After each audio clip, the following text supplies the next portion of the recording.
Përshëndetje nderuar shikues, gjendja më e re në veri të Kosovës do t'jetë e mboshtë në emisionin e sotëm 21 drejt për drejt. Atje vazhdoi dhuna. Serbët sulmuan ekipin e radio-televizionit 21 në Mitrovic të Veriut, gazetaren Lirie Dibrani dhe kameramanin Berat Bahtiri, teksa po raportonin. Pas sulmit fizik ndaj kameramanit Berat Bahtiri, atij u mor edhe pajisja me të cilën po xhironte. Ju shkaktuan edhe lëndime trupore, ai ka dhënë deklarata në policinë e Kosovës në Mitrovic, por për atë se si ka ndodhur ky sulm na njofton gazetarja Lirie Dibrani.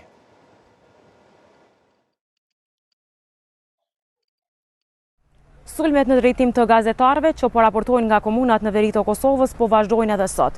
Ka 3 ditë pra që cak i sulmeve të serbëve janë edhe gazetarët. Unë së bashku me kameramanin Berat Bahtiri, derisa po monitoronim situatën në pjesën veriore të Kosovës, disa personat të nacionalitetit serb na kanë sulmuar.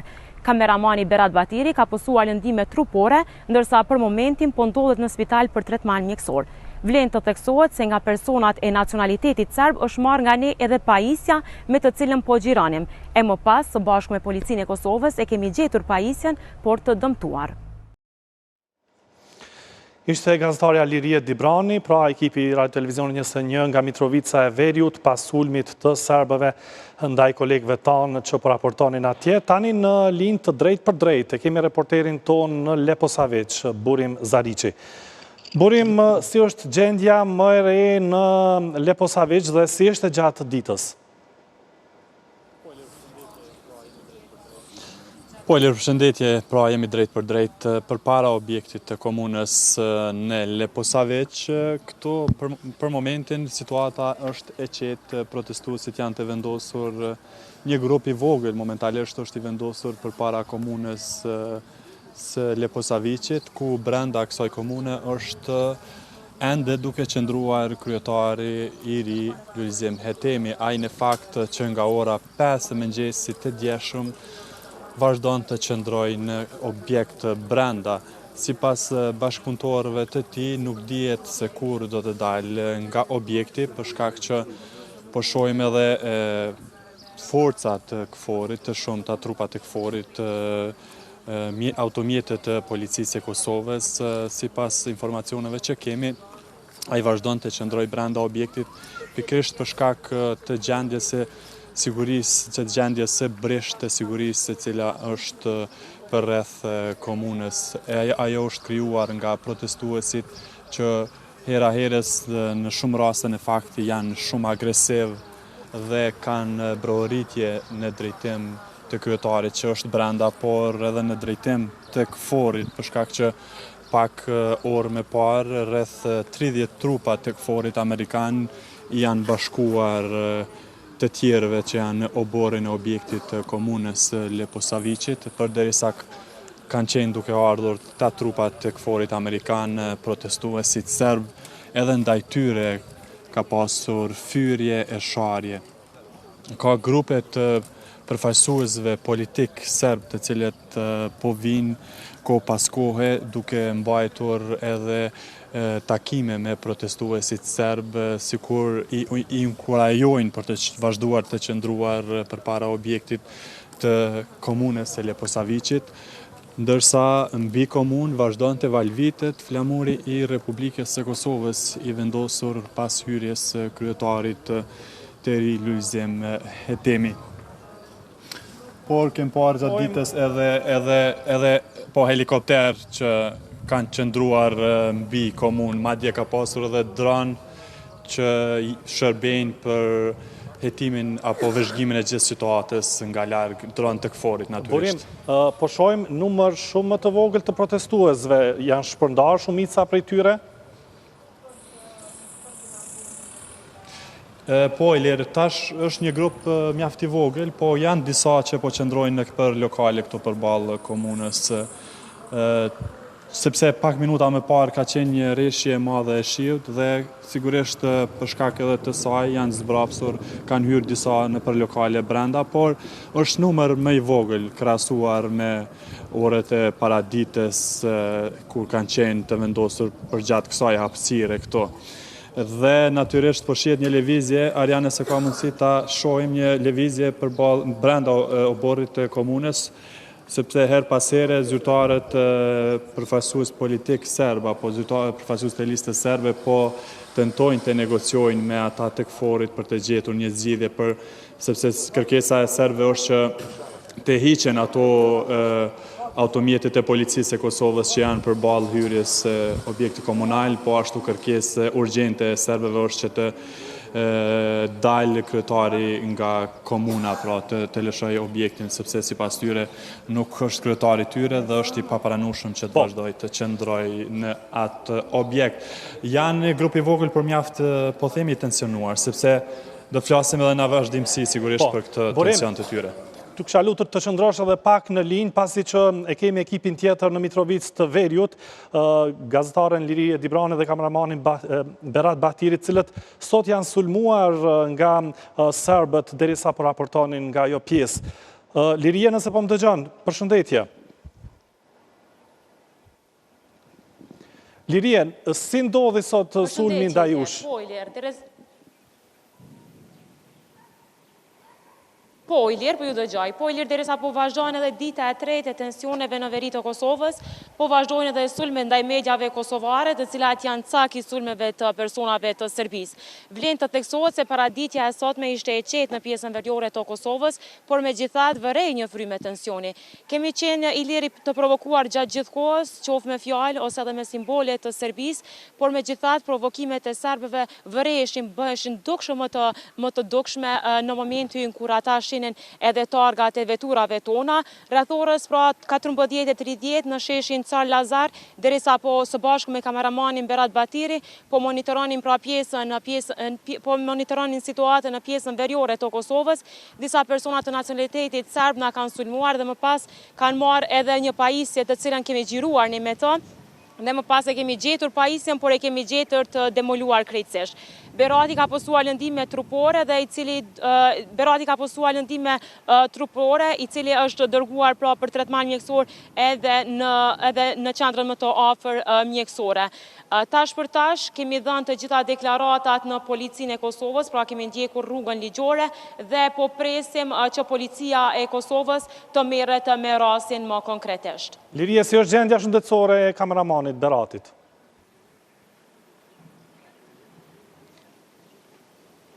Po, Ilir, Berati ka posuar disa lëndime të lehta, të them kështu kushtimisht trupore, por megjithatë është mirë, ka pasur disa lëndime e kanë qelluar pra me grusha, por është mirë. Mund të them se është mirë. Mirë, Lirie, të falenderoj për këto informacione, shpresojmë që tani tutje nuk do të sulmoheni, jo vetëm ju, por edhe ekipet tjera të cilat po raportojnë nga komunat të ndryshme të Veriut pas situatës krijuar. Të falenderojmë, ishte kolegja Lirie Dibrani, drejt për drejt nga Mitrovica e Veriut. Tani vazhdojmë bisedën me kolegun Burim Zariqi, i cili ndodhet pra në Leposavić. Burim, a ka pasur... Po, Burim, ka pasur në fakt sulme ndaj gazetarëve edhe gazetarëve të tjerë, të mediave tjera, edhe në Leposavić dhe në komunat të tjera? Pak minuta me parë, hiq me largë, derisa po raporton të njëra nga kolegët e mediave kosovare, nga brenda lokalit hedhshin shishe në drejtim të saj, shishe me ujë. Orë me parë ka qenë një sulm brutal ndaj dy mediave të Shqipërisë, të cilat kanë ardhur për të përcjellë këtë situatë në komunat veriore. Atyre ju janë thyrë gjamat, ju janë shpërthyer gomat. Ka qenë një veprim vandaloz, po themi, ndaj tyre, ku brenda kanë qenë ekipet e përfaqësuesve të mediave dhe sipas rrëfimit të tyre ka qenë moment dramatik, jashtëzakonshëm shqetësues, sepse në një moment sipas tyre janë djerë të rrezikuar edhe me jetë, sepse protestuesit serb kanë qenë shumë agresiv ndaj tyre, duke hedhur gjësande të rënda, gur të masës së madhe, gjësande të rënda të tjera. por po ashtu edhe gjatë raportimit të gazetarëve të tjerë ka pasur ofendime, ka pasur tentime për t'i shtyrë njërit nga kameramanet, po ashtu të medjave ja kanë thyer mjetin e punës pra kamerën derisa ishte duke raportuar. Përveç Leposavicit që po mbizotron kjo gjendje tash momentalisht, ne kem qëndruar në orët e paradites në Zveçan. Atje po ashtu ka qenë një situatë pothuajse ngjashme. Si duket cak i sulmeve tashmë nga protestuesit janë përfaqësuesit e medjave, sepse në çdo moment, në çdo situatë tentojnë që të vërsulen kundrejt përfaqësuesve të medjave. Natyrisht është një terren shumë i vështirë për ta ushtruar profesionin për të raportuar, sepse ne gjendemi në një hapësirë ku jem të ekspozuar pothuajse nga të gjitha anët nga protestuesit. Derisa isha duke raportuar në orët e paradites për programin e mëngjesit, një grup protestuesish përballë komunës së Zveçanit na erdhi, na fyu, na shajti, na shtyu edhe gjithashtu na gjuajten me gur, ku fatbarësisht kameramani dhe unë nuk marrëm lëndime të trupore apo të tjera teknike. Mirë po, gjatë ditës kam kontaktuar me kryetarin e komunës së Zveçanit, i cili ka nisur zyrtarisht detyrën e tij jo në objektin komunal. Këtyre momenteve po dëshiroj të rikthehem në Leposavić, sepse siç po shihet është një shtim i numrit trupave të KFOR-it amerikan, të cilët janë drejtuar në oborrin e objektit të komunës. Nuk dihet nëse është ndrimi apo përforcimi, sepse kjo ka ardhur edhe për shkak që NATO ka bërë me dije se ka dislokuar apo ka shtuar numrin e trupave të tyre, nisur nga zhvillimet e fundit, nga tensionet e ngritura këtu në 4 komunat veriore. Isha duke thënë Ilir, kam xhiruar një intervistë apo një rrethim të kryetarit. Po, Naliti. Çfarë tha kryetari i Zveçanit në intervistën që e ke realizuar?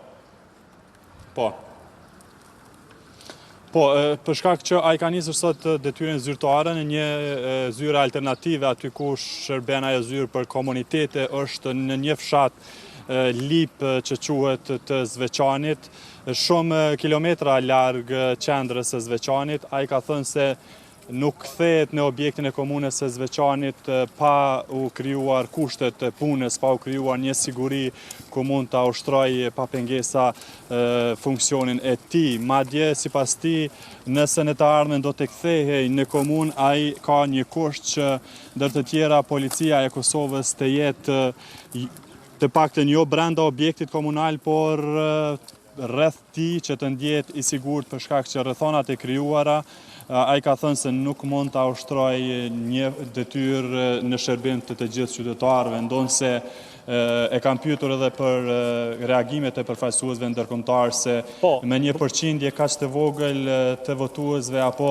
asaj që ka marrë, është shumë zor që ta ushtrojnë detyrën e tij. Mirë po, në përgjigje ai ka thënë se është aty dhe do të qëndrojë sipas tij deri në fund të mandatit për ta ushtruar detyrën e tij. Kem xhiruar një intervistë ekskluzive, po që për hollësi do ta ndjekim në vazhdim. Do ta ndjekim pra intervistën në cilën e ka zhvilluar kolegu Burim Zariçi me kryetarin e Zveçanit. Ndjekim këtë intervistë dhe vazhdojmë rrjedhën e emisionit. Do të peci, ju po filloni punën zyrtarisht në një objekt alternativ. Si do ta zhvilloni punën tuaj këto? Përshëndetje, mirë se keni ardhur. Ne kemi filluar që nga dita sotet këto, në këtë zyrë do të punën tonë.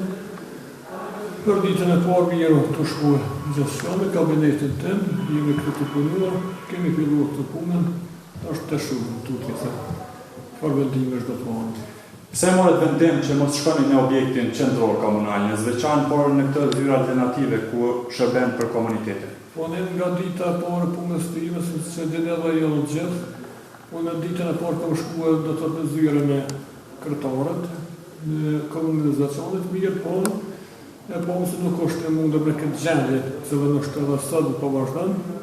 Kështu që për momentin ne do të shërbejmë qytetarë këtu dhe kemi filluar punën këtu. Në momentin kur të shohim ne se është gjendja dhe mundë me punu, dhe pa tjetër se do të vazhdojmë atje, po të shumë. Për sfiduese, kjo ushtrimi detyres në një zyre të përkohshme larg qendrës së Zveçanit, si e keni para planifiku të ushtrojnë detyrën e kryetarit? Është pak larg qendrës, ai kuptohet, mirë, po do të thotë kjo zyre është qysh që sa vite, këtë do të thonë gjithmonë në shërbime ka nevojë nga Komuna e Zveçanit për më shërbime, letërnjeftima, me certifikatat lindjes, me atë vdekjes, me gjitha do të i kanë kry shërbimet në këtë zyre këtu. Do të të nuk është edhe sa largë. Kryetar, a keni marrë ndonjë vendim, ndonjë iniciativë, a keni kry ndonjë shërbim që nga fillimi i punës zyrtare tuaj këtu? Po ne normal që 4 ditë jemi është zyrtarisht dhe kryetar. Dje kam qenë kabineti im këtu, kam fillu punën, mirë po në 20 ditën e parë më kam deshtë gjatë të në ditës kemi pas me ambasadorën Amerikan, me BE-s, me ambasadorën Britanik takive, do të të dje kam pasur mundësi të jem as këtu prezent, shtu se sot nga dita parë jemi të i pregadit gjitha. E përmendë takimi me ambasadorin dje në zyrën e BE-s në Prishtinë. Do të thotë, ishit vetëm jo dy kryetarët si përfaqësues nga Partia Demokratike e Kosovës, por e bojkotuan atë dy kryetarët e vetëvendosjes. Si vrodhi ky takim? Çfarë i tha ambasadori Hovnia? Po ne patëm një takim bukur gjatë, më thonë dikon rreth 1 orë gjys, po mirë po qëllimi i ambasadorët ishte truhet stabiliteti, truhet paqja, kjo ishte dërë gjitha të do thotë, që ishin si kryesore këtu ishin.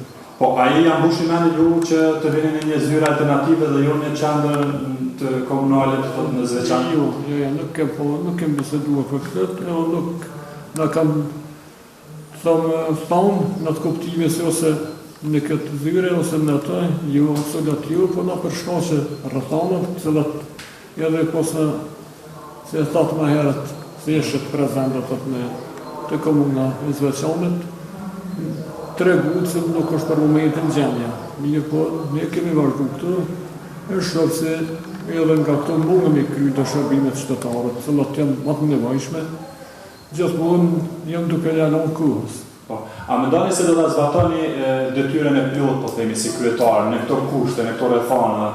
Sa keni paramendu që do të qëndroni si kryetar? Sigurisht keni menduar këtyre ditëve gjitha ato reagime, gjitha ato tensione? Po të gjithë është sa do të vazhdojmë, nuk e dim. Ose nëse këtë varët nga rrëthanat, nga bisedimet, nga gjitha të varët, po në për atë kohë, sa të jemi, unë si kryetar Komunës Zveçanit do të punojmë mënyrën të barabartë për gjithë qytetarët e kësaj komune. Ajo është në rëndësi sa të jemi këtu, me punu për gjithë barabartë, aqë sa të mundë me punua edhe të shumë.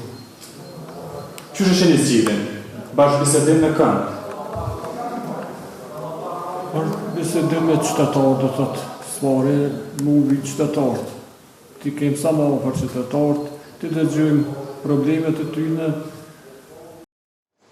Ambasadori Amerikan në Kosovë, Jeffrey Hovenier, tha se stërvitjet në kuadër të ushtrimit të ndërkombëtar Defender Europe 23 nuk do të ketë për Kosovën. Ai tha se sot nuk ka pasur aktivitet për Defender Europe 23 dhe nuk do të ketë për Kosovën, ato stërvitje kanë përfunduar. Ai në takim me disa gazetarë në Prishtinë tha se qeveria e Kosovës nuk është koordinuar me Shtetet e Bashkuara për veprimet e ndërmarra të premten. Kur kemi marrë vesh, kemi reaguar ashpër kundër. Vendimi ka pasur ndikim negativ në reputacionin e Kosovës dhe i ka kthyer mbrapsht përpjekjet drejt normalizimit të marrëdhënieve mes Kosovës dhe Serbisë, u shpreh ambasadori Hovenier. Ai e citoi sekretarin amerikan të shtetit Antony Blinken, kur ka thënë se vendimet e fundit të qeverisë janë duke ndikuar në marrëdhëniet mes dy vendeve. Ne i kemi kërkuar kryeministrit të Kosovës Kurti që të marrë hapa drejt uljes së tensioneve në veri. Ai nuk është përgjigjur këtyre kërkesave, ne jemi duke analizuar se cilat do t'jenë veprimet tona, tha ambasadori amerikan në Kosovë, Jeffrey Hovenier. Vazhdojmë informacionet që kanë të bëjnë me gjendjen në veri të Kosovës. NATO e angazhohet për forca shtesë në Kosovë, si përgjigje ndaj trazirave të fundit në veri të Kosovës dhe lëndimit të 30 pjesëtarëve të misionit të NATO-s në Kosovë, KFOR-i në atë pjesë Aleanca Veriatlantike mori vendim për angazhim të forcave operacionale rezervë për Ballkanin Perëndimor, e cila ka qenë në gjendje gatishmërie për angazhim. NATO-ja e bëri të ditur këtë përmes Twitterit. Institucionet e Kosovës t'i heqin forcat policore nga ndërtesat e komunave në veri të Kosovës dhe protestuesit të qetësohen. Kështu tha shefi i politikës së jashtme të Bashkimit Evropian Josep Borrell në konferencë për media. Ai tha se Bashkimi Evropian e dënon dhunën në veri të Kosovës, duke vlerësuar se kjo sjellje dhe ka sjell kjo situatë të rrezikshme. Borrell njoftoi se ka kontaktuar me kryeministrin Albin Kurti këtë mëngjes dhe me presidentin e Serbisë Aleksandar Vučić mbrëmë dhe se ka kërkuar nga të dyja palët që të marrin masa të shtensionimit të gjendjes. Ai tha se BE-ja pret që palët të vazhdojnë dialogun. Borrell konfirmoi se po punohet që të organizojë një takim të nivelit të lartë në dialog. Ka pasur shumë dhunë, ne kemi aktualisht një luftë në Evropë dhe nuk mund të pranojmë edhe një konflikt tjetër, tha shefi politikës së jashtme të Bashkimit Evropian Borrell. Ministria e Punëve të Brendshme e Kosovës bëri të ditur se nuk ka marrëveshje për tërheqje të njësisë speciale të policisë së Kosovës nga veriu as për lirimin e personave që u arrestuan të hënën. Sqarimi nga Ministria e Punëve të Brendshme erdhi pas lajmeve në media se ka një marrëveshje sipas cilës njësia speciale do tërhiqet. 5 serbët e arrestuar në Zveçan për sulm ndaj pjesëtarëve të KFOR-it do të lirohen.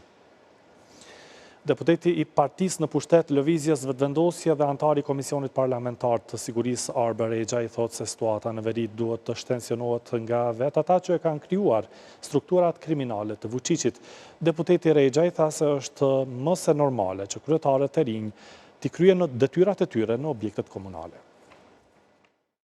Mendoj që këndi i qeverisë, i argumentet të qeverisë u përplotësua dje në këndvështrimin e asaj se kryetarët e komunave sigurisht që detyrat duhet t'i kryejnë në objektet komunale dhe në këtë rast është realisht për ta parë se si këta vandal ekstremist të ardhur drejtpërdrejtë edhe nga Serbia. Madje kishte mendoj që brenda protestuesve kishte edhe antar të Wagnerit, të cilët sulmonin KFOR-in, por si ta themi në një betejë të gjatë ku pati edhe hedhje të quajtje pra të plumbave. Pra nuk ishte protest e pakënaqësisë të qytetarëve, por kishte akte banditeske të cilat me çdo kusht kërkonin sfidimin e rendit kushtetues dhe ligjor të Kosovës. Shtensionimi i situatës vije pikërisht nga ata të cilët realisht e krijojnë tensionin atje. Pra nga strukturat kriminale të listës sërbska, të Vučićit drejtpërdrejtë, i cili po i hingërin përballë ushtarëve të KFOR-it dhe të policisë tonë. E mirë kuptojmë në plotëni shqetësimin e tyre, mirë po ne nuk mund të bim prej ose të stepim mbrapa kërcënimeve, shantazhit të strukturave ilegale, kriminale, të cilët e kanë treguar fytyrën e vërtetë. Mesim më tej në këtë temë për tensionet e fundit në komunat e Veriut, flasim me ish zëvendësministrin për kthim dhe komunitete Milazim Gashi. Përshëndetje zoti Gashi, mirë se erdhët në studion tonë. Përshëndetje, ministri. Si po i shihni zhvillimet e sotme edhe të djeshme në veri të Kosovës? Sot kishim përcak sulmet ndaj gazetarëve. Dje kishim përplasje mes protestuesve dhe pjesëtarëve të KFOR-it, ku kishim disa të lënduar, 10 të lënduar nga pjesëtarët e KFOR-it. Cila është situata aktuale, sa është e rëndë dhe apo shkojnë drejt zgjidhjes? Po, duke përcjellë me vëmendje edhe si institut faktikisht edhe me persona që ne i kena si vëzhgues në gjitha komunet veriore faktikisht, dita e djeshme faktikisht akoma ka një temperaturë të lartë për shkak që të revoltimit nga pjesa e palës ku jetojnë serbë në veri, ku dihet shumë qartë që nga qarqet e caktuar nga Serbia, nga ish strukturat veteranëve njësisë speciale, si zgjedh dhe nga informatat që ne kemi edhe nga tabori nga Serbia, vin nga organizimi i grupit të Vullinit, i cili shihet shumë qartë që është shumë interesuar që ta ndihmojë çështjen e Putinit në aspekteve e konflikte mundshëm, ta them në thojza, për me ngritë një tension pak më ndryshe në Ballkan dhe epiqendra e vëmendjes ndërkombëtare të shtrihet pak më gjerë sa i përket konflikteve të caktuar në botë faktikisht. Këtu një handicap qendror që duhet lidhem me temën e juaj. Ne si institut dënojmë gjitha aktet agresive që ndodhen si ndaj gazetarëve dhe shoqërisë që jetojnë në veri të Mitrovicës. Kryetaret të zgjedhur në veri të Mitrovicës janë legale faktikisht për shkak se ju kanë nënshtruar në procesit të votimit. Epiqendra edhe domethënë pjesëmarrja e votuesve ka qenë e ulët për shkak se dihet që serbët e kanë sabotuar në këtë punë. Po si po shihni këto reagime të shumta të serbëve në veri që ata të mos kenë qasje në këto objekte, por edhe të ndërkombëtarëve, cilët po insistojnë që mos të shkohet me forcë në këto objekte? Shiko, duhet të ndalim të neni 72 i vetë severisës lokale, i cili nen e rregullon problemin dhe zgjidhjen e problemit sa përket udhëheqjes e kuvendeve komunale në Mitrovicë, ku mënyrë absolute qytetarët me një peticion që është me ligj i rregulluar faktikisht kanë të drejtë. Kjo është një zgjidhje faktikisht edhe kam një vërejtje shumë serioze për shkak që institucionet qendrore këtë pikë nuk e kanë zbërthyer në aspektin e opinionit publik, ku neni 72 i vetë severisës lokale e rregullon zgjidhjen e problemit të kryetarëve që popullata është kundër tyne, ku mënyrë absolute 20% i votat, ta morëm të pika 72.1 paragrafi dhe 72.2 dhe 72.3, mënyrë legislative e rregullon problemin e mosmarrëveshjeve të komunat dhe për kryetarët të komunat të cilët janë zgjedhur pa votën e popullit. Domethënë faktikisht këtu në mënyrë automatike dhe duhet bërë publikisht ky lajm për shkak se ky nene rregullon problemin e zgjidhjes problemit të Mitrovicës, ku serb me një peticion në mënyrë të organizuar, shihet shumë qartë që është 20% i komunitetit që jeton aty, që është i regjistruar në kuadër të qeverisë Kosovës, kanë të drejtë të bëjnë peticion dhe të ndryshojnë kryetarin e komunës në mënyrë legale dhe nuk ka nevojë të kemi ne tensione. Po këtu vërejtja qendrore shkon për shkak se qeveria e Kosovës nuk e ka proklamuar kënën dhe duhet me proklamu për shkak se në taborin e kryeministrisë, vetë kryeministri ka zëvendës kryeministrin të komunitetit, ministrin e kthimit të komunitetit dhe duhet aktert faktikisht që ka mundësi edhe komuniteti serb mos ta dinë këtë pikë dhe ne të krijojmë tensione të panevojshme sa i përket. Në interes të kujt shkojnë këto tensione? Po këto tensione faktikisht shkojnë në interes të taborit të Serbisë. Për shkak që si s'dim ne Serbia është me një handicap të madh ndërkombëtar për shkak të mosdhënies së embargos së Rusisë në aspekt me Ukrainën. Në këtë fazë këtu konflikti shkojnë në tabor direkt të qeverisë së Serbisë dhe presidentit Vučić.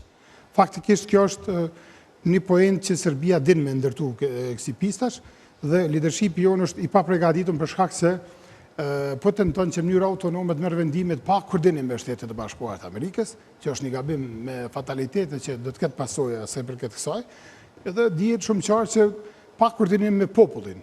Vetë pika dhe neni 72 e përcakton çdo qytetar që jeton në Kosovë, si ka me vepru, si ka me zgjedh leadershipin e vetë dhe faktikisht kjo punë duhet më zgjedh me vote qytetarë dhe të jepet mundësia. Sa serioze janë këto paralajmërime që mund të ketë ndikime direkte në raportet mes Kosovës dhe SHBA-s?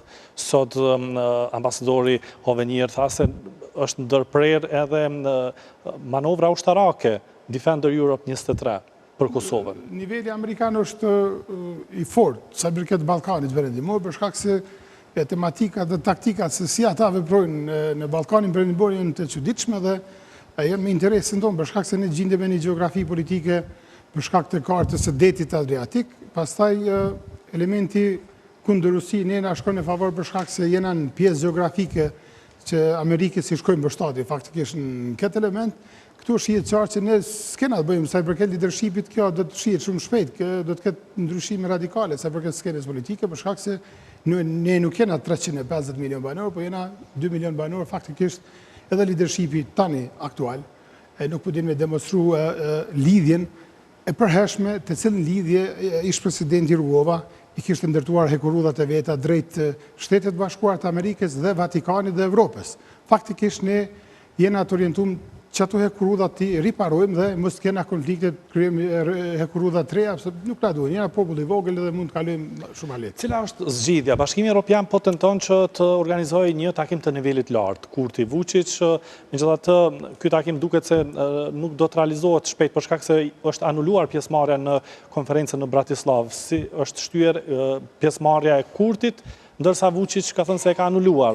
Megjithatë, mund të pritet një takim për të... Shiko, në shihet shumë qartë që Bashkimi Evropian nuk është përzgjidhje të problemit sa i përket komunitetit në Kosovë dhe me Serbinë.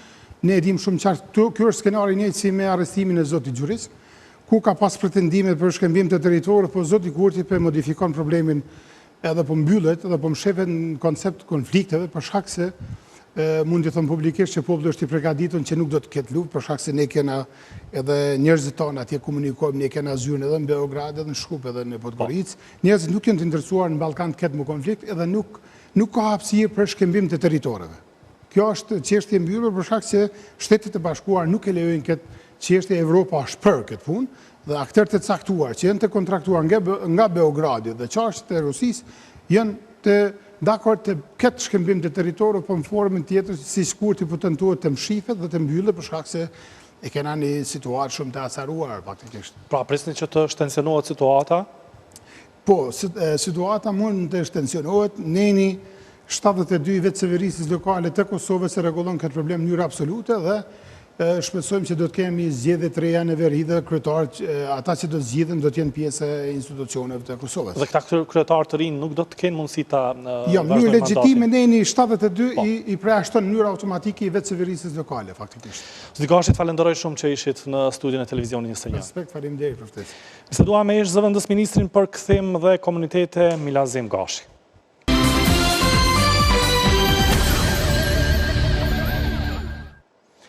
Ishë zëvendës shefi misionit të OSBE-s në Kosovë Eduard Joseph, njëkohësisht edhe profesor në Universitetin John Hopkins, tha se ishte gabimi kryeministrit Kurti që nuk dëgjoi këshillat e SBA-s dhe të partnerëve të Kosovës për situatën në veri.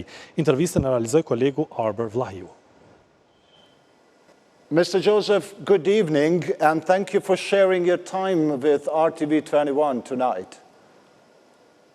Thank you for having me on here. I've come to you from here in Bratislava at the GlobeSec conference, where soon, my understanding is, both Prime Minister Kurti and President Vučić will be here, along with Miroslav Lajčák and others, other also officials from around the region. So you are going to have opportunity to send some messages across to both of them. I hope I will have an opportunity. I've already tried to send a message in Twitter on Saturday after the first disturbing events, and that's a message that also goes to my government, the U.S. government. Please. Mr. Joseph, Kosovo is going from one crisis to another, this time with mayors in the north. It seems that the clashes between Kosovo and Serbia are getting stronger, despite an agreement reached a few months ago. How serious do you see this current situation? Look, it's serious. Anytime you have violence, it's very serious because the atmosphere becomes charged and it becomes intensely political, and it becomes much more difficult then to move back towards the processes that allow people to live their lives normally and for progress to occur.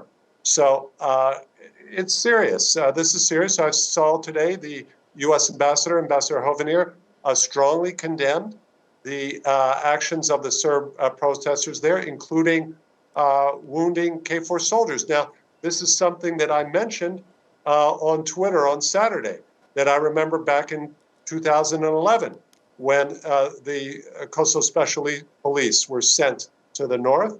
And this resulted in a Kosovar Albanian special police officer being shot and killed by a Serb assailant, and tensions immediately skyrocketed. And ultimately, there were Serb barricades for months, and KFOR soldiers were wounded. So it's disappointing for me a dozen years later to see similar situations playing out, especially when there is the backdrop of an agreement that you mentioned, difficult to implement, but a very important agreement nonetheless. Please. Mr. Joseph, Serbia placed its army on the level of a combat readiness. Kosovo seems not to be ready to give up on its, as it called, establishment of constitutionality throughout the country. Are we going to see even more tensions around? Well, look, let's hope, of course, that the process will be restored for tensions to calm. But that's going to take some political decisions.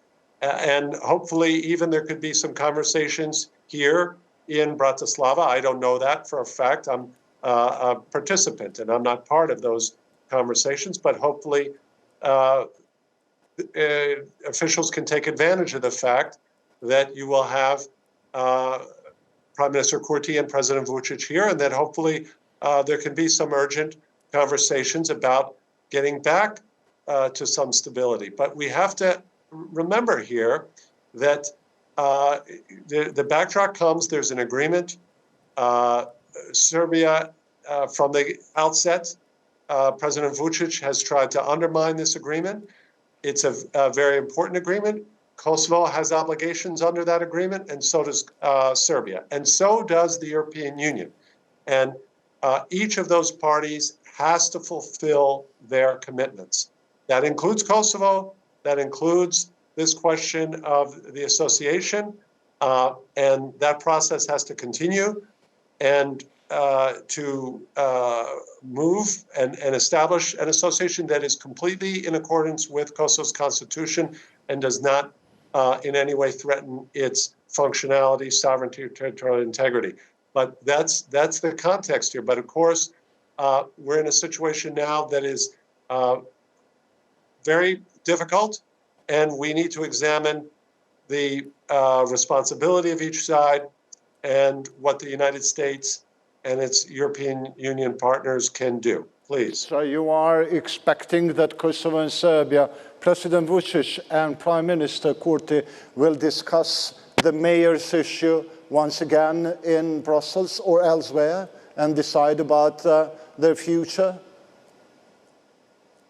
I certainly hope that there'll be some communication here in Bratislava. I'm in Bratislava, I'm not in Brussels. This GlobeSec conference takes place here in Bratislava. It's held by the organization GlobeSec, and you will have leaders from around the region who will be here.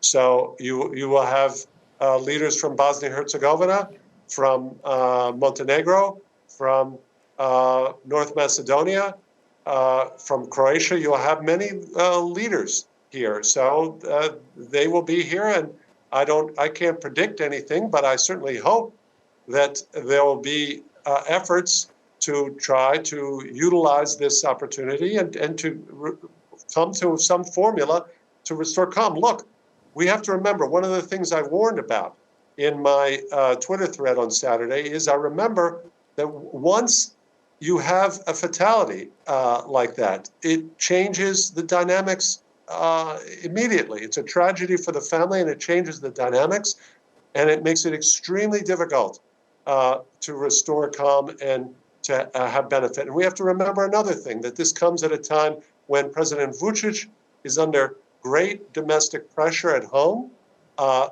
these massive protests, and this is exactly what he wants.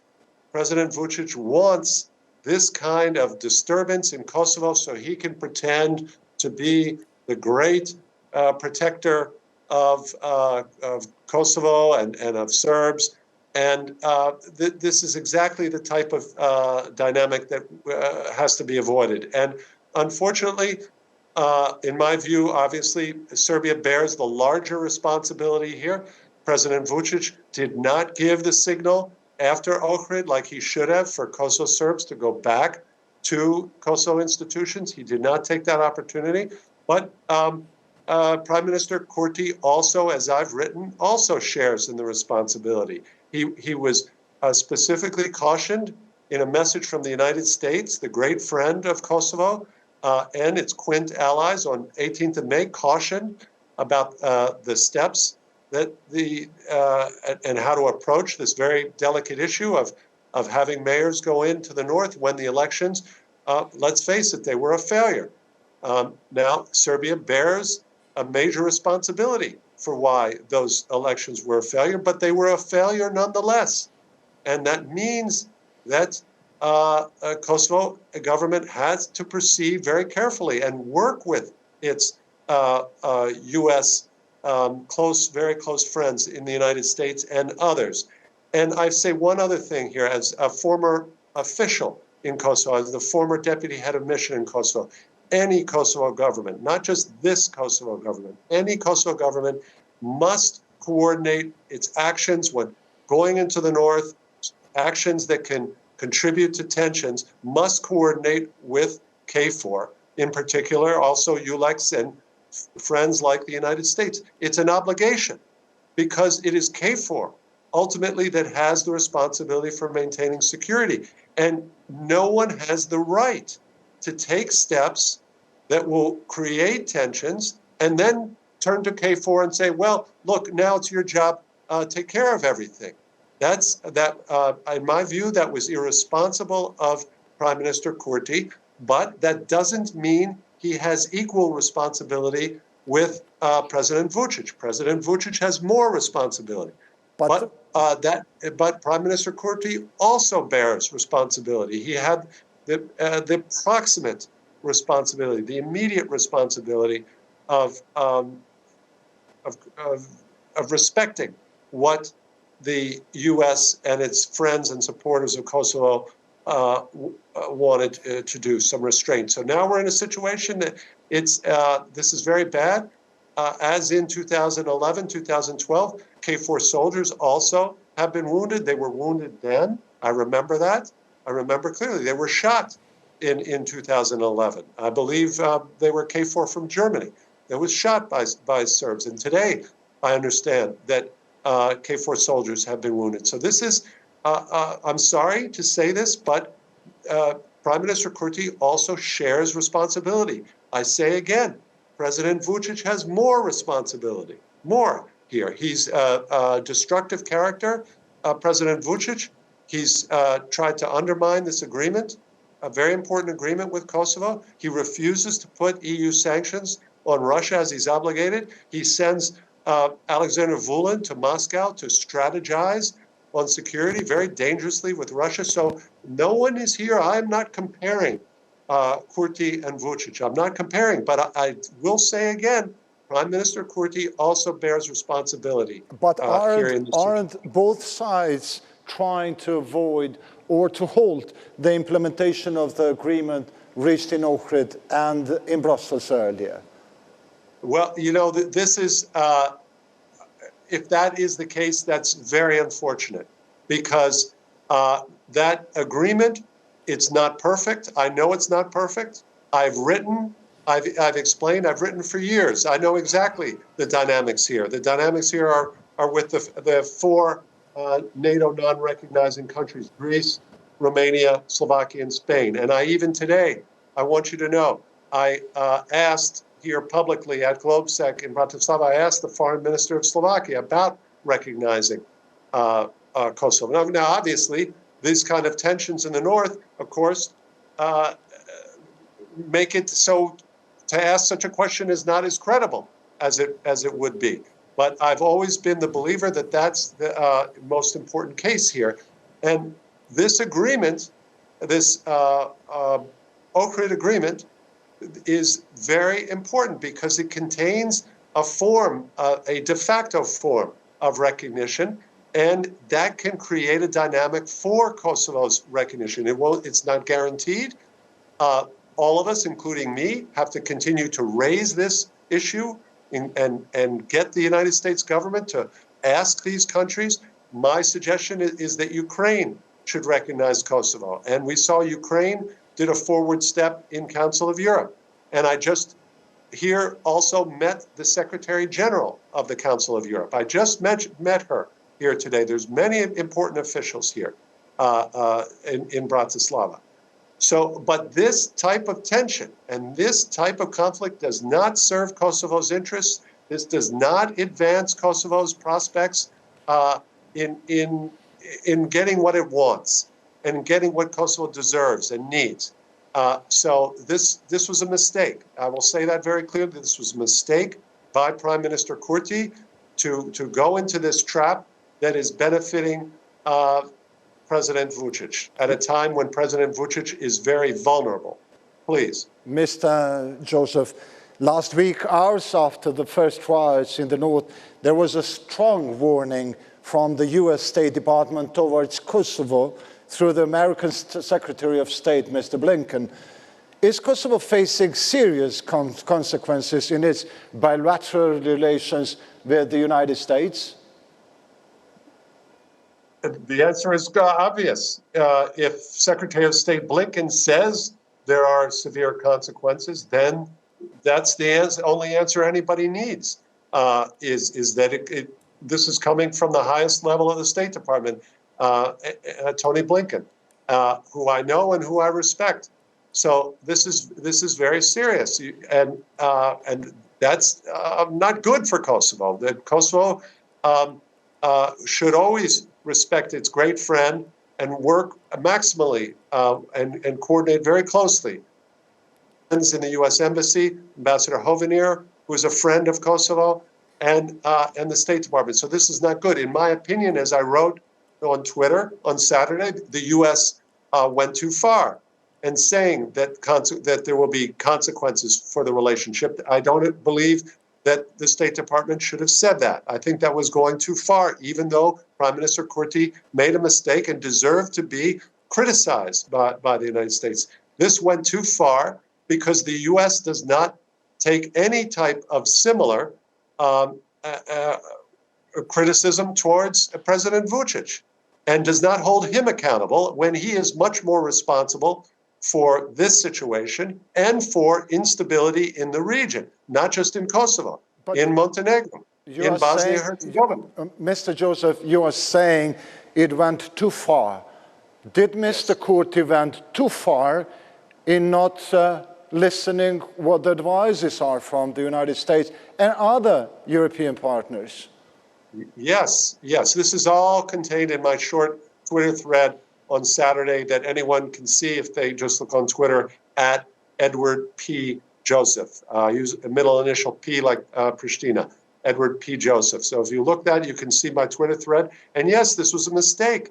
I say this again. This was a mistake by Prime Minister Kurti to not listen to the advice. Remember, there was a clear statement by the Quint on 18th of May cautioning about this. I've been in Kosovo. I was in Kosovo in 2011 when a different Kosovo government then led by Hashim Thaçi, they sent a special police into the north, uncoordinated with KFOR. It resulted in a Kosovo-Albanian special police officer being shot and killed there. And we had very difficult times for months after that.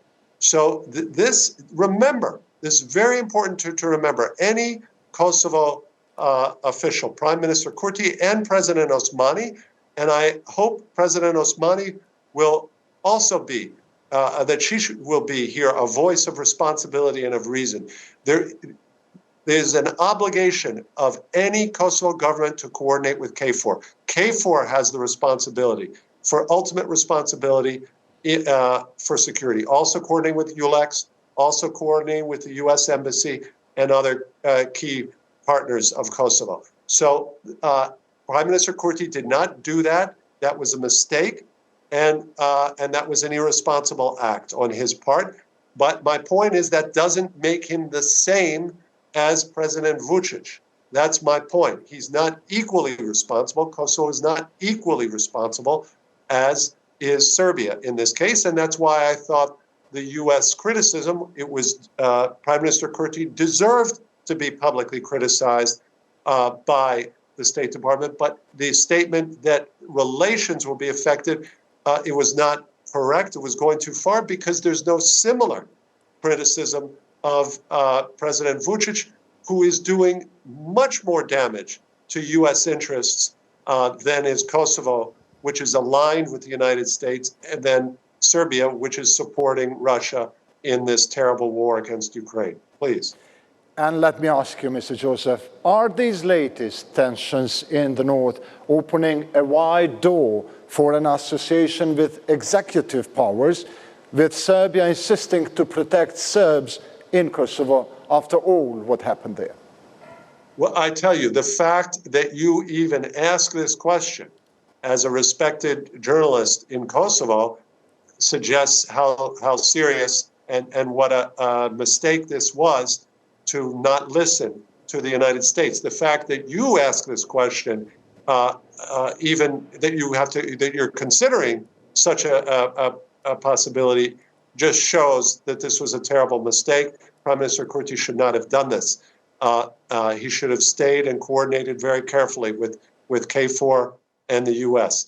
But if you ask my opinion of the answer, I do not believe the result of this will be an association with executive powers. I do not believe that because I believe the U.S. gave its promise, its firm commitment.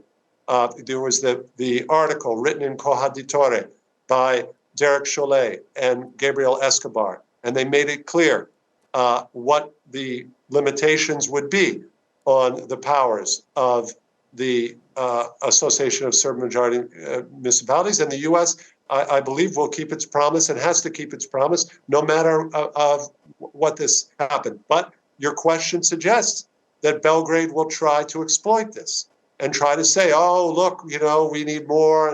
And that's why I wrote in my Twitter thread on Saturday at Edward P. Joseph, which anyone can read, widely shared, it was widely shared, is that this makes it harder to get to that. And I know these are not easy decisions, but I'm hopeful Prime Minister Kurti and President Osmani will look at Kosovo's strategic interests. Very important. Do not look at any political calculation. Look at Kosovo's strategic interests. And the interests lie in aligning closely and carefully with the United States, expressing Kosovo's concerns. Kosovo has every right to express its concerns about how this Ohrid agreement is being implemented, has every right, Kosovo and Prime Minister Kurti have every right to ask and insist on a very careful sequence of implementation where Kosovo fulfills obligations and Serbia also fulfills obligations and the EU fulfills its own obligations.